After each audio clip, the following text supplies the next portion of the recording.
So maybe some people want to know how to become a priest in detail.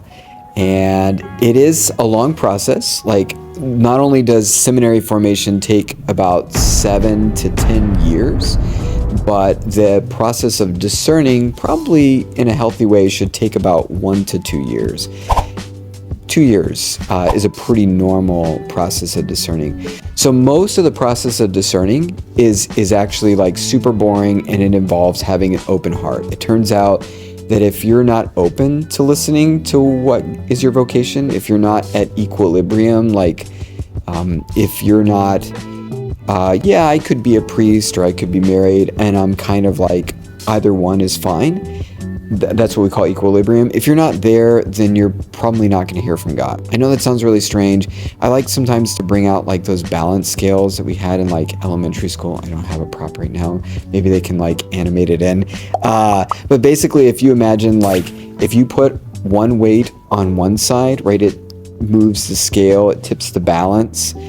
If you put like a 50-pound weight, like even if you're dropping like 1 or half a pound on the other side, it doesn't move at all. Like it's just super weighted in one direction.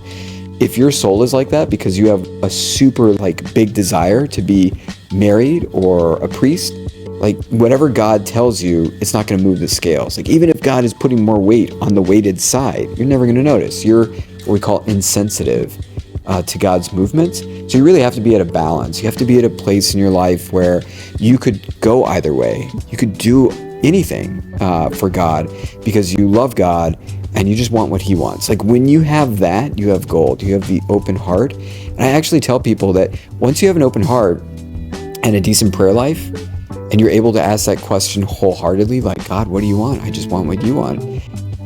6 months, you'll know your vocation. Like I know that sounds scary, and probably people right now are not believing me, but I've seen so many people do that I'm just convinced it's true that if you have the open heart, you're ready. The challenge for most people is actually having the open heart. That's why it takes like 2 years to discern your vocation, because most of that time is spent just trying to open your heart, because it's hard.